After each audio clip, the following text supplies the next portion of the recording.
Good morning બાળકો. હવે ગયા લેક્ચરમાં આપણે મેં તમને 3 દાખલા હોમવર્કમાં આપ્યા હતા ગણવા માટે. ત્રણમાંથી 2 દાખલા જે ચલાવ્યા એ રીતના જ હતા. બરાબર છે. એક દાખલો દાખલા નંબર 8 છે ને, એમાં 2 ની જગ્યાએ 4 પદ આપેલા છે. ઈઝી દાખલો છે. બરાબર, સેમ એ રીતે જ ગણવાનો છે. પણ કદાચ કોઈને ક્વેરી હોય તો ફરીવાર ગણાવી દઉં છું. એટલે કદાચ કોઈને ખબર ન પડી હોય કે આન્સર ન આવતો હોય તો આન્સર આવી જાય. બરાબર છે. 4 પદ છે. ઓલામાં 2 જ પદ હતા, એની જગ્યાએ 4 પદ છે. રીત એની જ છે. ચલો સૌથી પહેલા આપણે LHS લખીએ. આમાં સાબિત કરવાનું કીધું છે. આ એની રકમ છે. LHS માં આપણે tan inverse 1/5 plus tan inverse 1/7 plus tan inverse 1/3 plus tan inverse 1/8. Total 4 પદ છે. હવે 4 પદ આપે તો રીત એની જ બે બે પદમાં સૂત્ર મૂકી દો. પહેલા તો આપણે આ બે પદની વાત કરીએ તો xy <1 છે કે greater than 1 છે નક્કી કરી નાખો. x અને y બંને તો ધન છે જ, વચ્ચે પ્લસ છે. એટલે પહેલા નંબરનું સૂત્ર આવે. પણ એમાં આપણે 3 સૂત્ર લખાયા હતા. 3 માંથી કયું લખશું? તો આપણે 2 નો ગુણાકાર કરીએ તો 1/35 એટલે લેસ ધેન 1 આવ્યો, છેદ મોટો છે એટલે. સેમ વસ્તુ બાજુમાં 1/24 એ પણ લેસ ધેન 1 આવ્યો, છેદ મોટો છે એટલે.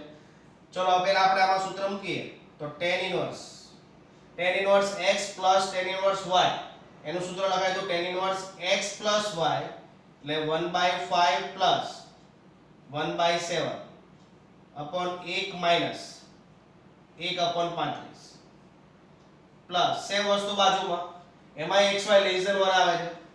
સૂત્ર એનું છે tan inverse 1/3 plus 1/8 1 minus 1/24. બરાબર. સાદુરૂપ આપીએ. અહીંયા આમાં બહુ લસા માટે વિચરણ મેં ના પાડી દે. અહીંયા જે છેદ હોય લસા લઈ લેવાનો. ચલો અહીંયા 35 છે તો 35 લસા લઈ લો. અહીંયા 24 છે તો 24 લસા લઈ લો. લસા બીજો આવતો હોય ને તો પણ એ લઈ લેવો. tan inverse. ચલો 35 લસા લાવો જે 5 છે તો ઉપર નીચે 7 વડે ગુણો એટલે 7 પ્લસ અહીંયા 35 લાવવા માટે 5 વડે ગુણો તો ઉપર નીચે 5 વડે ગુણો એટલે 5. અહીંયા 35 minus 1 પ્લસ tan inverse અહીંયા 24 લસા છે 8 plus 3 upon 24 minus 1. ટપી પડી કે ના પડી? બરાબર. ચલો સાદુરૂપ આપીએ આપણે અહીંયા tan inverse 7 ને 5 12 પ્લસ tan inverse 8 ને 3 11 ચલો અહીંયા છેદ ઉડશે પાછા. tan inverse છેદ ઉડો એટલે અહીંયા 6/17 પ્લસ tan inverse 11/23. ચલો ટપી પડી કે ના પડી? ફરીવાર પાછું એનો સૂત્ર. બરાબર. આ બેનો ગુણાકાર કરો એટલે છેદ જ મોટો આવવાનો છે, લેસ ધેન 1 આવશે. આગળ દાખલો ગણતા આવડે જાતે. બરાબર. આટલા સ્ટેપ ખાલી નવા હતા કે 4 પદ આપેલા છે તો બે બે પદનું તમે ગણતરી કરો. આ બે પદની ગણતરી કરો, આ બે પદની ગણતરી કરો. બંનેમાં xy લેસ ધેન 1 છે. બરાબર. સાદુરૂપ આપ્યું, છેદ ઉડ્યા. પછી આપણે જે દાખલા નંબર 3 4 5 6 અને 7 જે 5 દાખલા ગણ્યા છે એની રકમ બની ગઈ કહેવાય. અહીંયાથી પાછું ફરીવાર સૂત્ર મૂકવાનું. 17 × 23 કરો ઉપર 66 જ થશે. તો 17 × 23 નો જવાબ મોટો આવશે. xy લેસ ધેન 1 થઈ જશે. પછી પાછું એને જ સૂત્ર. બરાબર. છેદ થોડો મોટો આવશે પણ ગુણાકાર જે થતો એ પ્રમાણે તમારે આન્સર ગણી નાખો. હવે એના સિવાય હવે થોડી રીત બદલાય. તમે સ્વાધ્યાય 2 જુઓ તો સ્વાધ્યાય 2 ની અંદર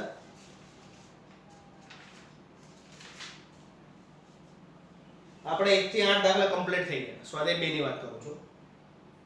9 10 અને 11 પહેલા ચાલી ગયા હતા. 12મા દાખલાથી બાકી છે. 12 13 14 15મો દાખલો થઈ ગયો છે. 16મો બાકી અને 17મો બાકી. બરાબર છે. હવે એની પહેલા અમુક સૂત્ર મારે તમને યાદ કરવાના છે. સૂત્ર યાદ કરાવી દઉં. જો લખાઈ દીધા હોય તો જોઈ લેજો, બાકી હોય તો લખી નાખજો. એક તો પહેલા વ્યસ્ત માટે ધારો કે cosec ઇન્વર્સ x હોય તો એની જગ્યાએ તમે શું લખી શકો sin ઇન્વર્સ 1/x બરાબર. ચલો sec ઇન્વર્સ x હોય તો cos inverse 1/x, cot inverse x હોય તો એમાં લખાય tan ઇન્વર્સ 1/x. અહીંયા x ગ્રેટર ધેન 0. જો x ઋણ હોય તો pi plus tan inverse 1/x, અને આ બંનેમાં mod x greater than or equal to 1. આમાં બહુ વિચારવું નહીં પડે તમારે, આમાં વિચારવાનું થાય બરાબર છે.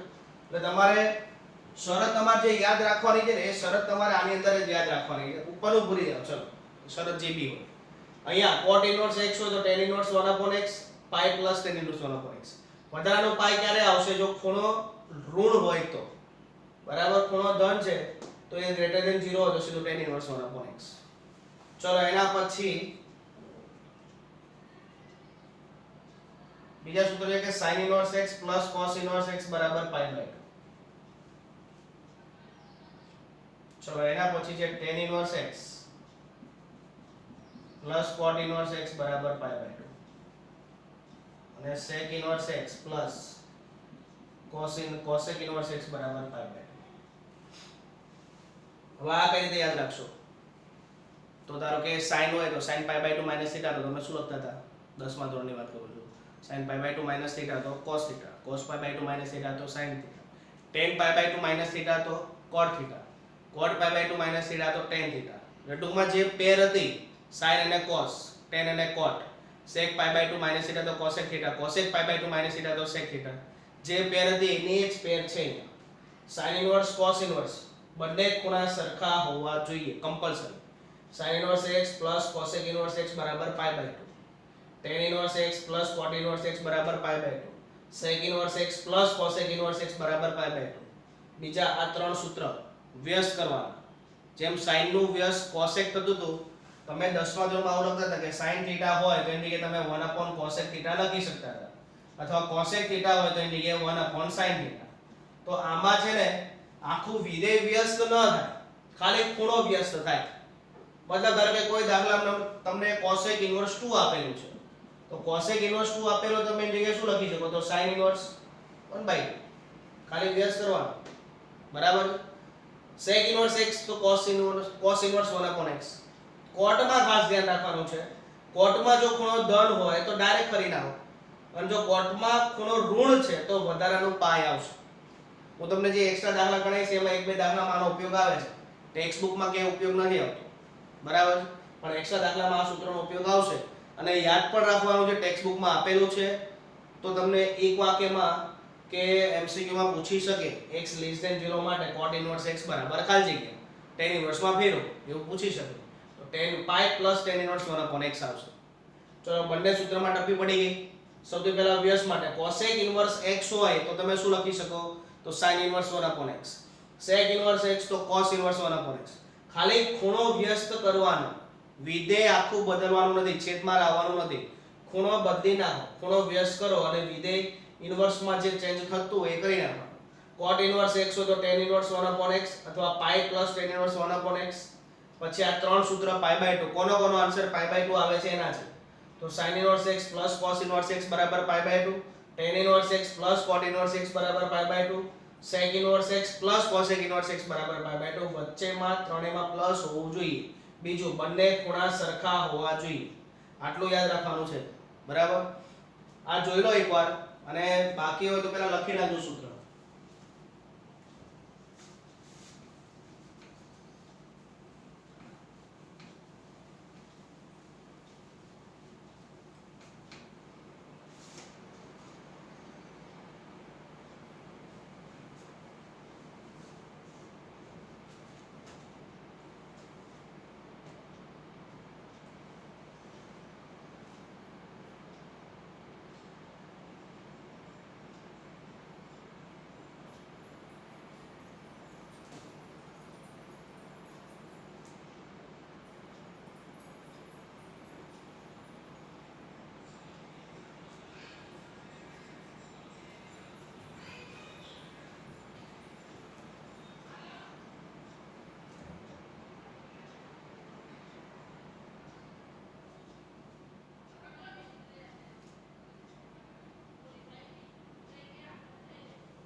ચલો દાખલા નંબર 12 9 10 અને 11 ત્રણ દાખલા થઈ ગયેલા છે. દાખલા નંબર 12 જો સાબિત કરવાનું કીધું છે. ચલો આપણે LHS થી શરૂઆત કરીએ. 9 pi/8 minus 9/4 sin inverse 1/3. વિચારો શું કરશો? તમારા આન્સરમાં આવું પદ જોઈએ છે. 9/4 sin inverse 2√2/3. આ રીતની રકમ આપી છે. આમાં બે પદ છે, આન્સરમાં એક જ પદ છે અને sin inverse જ છે પાછું એ બી. ખાલી સરખામણી કરો તો આઈડિયા આવે કે શરૂઆત ક્યાંથી કરવાની છે. તમે આન્સરમાં જો તો 9/4 sin inverse 2√2/3 છે. વિચારો જો 9/4 લાવો તો ઈઝીલી મળે છે. અંશમાંથી 9 કોમન નીકળે છે, છેદમાંથી જાય એટલે 9/4 કોમન કાઢો. 9/4 કોમન કાઢે તો અંદર શું વધે? તો pi/2 minus sin inverse 1/3. આટલું વધ્યું. હવે વિચાર, ચલો 9/4 તો આવી ગયું છે, તમારે sin inverse 2√2/3 લાવવાનું. અહીંયા એવું પદ જોઈએ તો બોર્ડ ઉપર લખેલો છે આન્સર. થોડું વિચારો, બોર્ડ ઉપર મેથડ લખી છે ત્યાંથી શરૂઆત કરવી. તો આ સૂત્રનો ઉપયોગ તમે કરી શકો. વિચારી લો.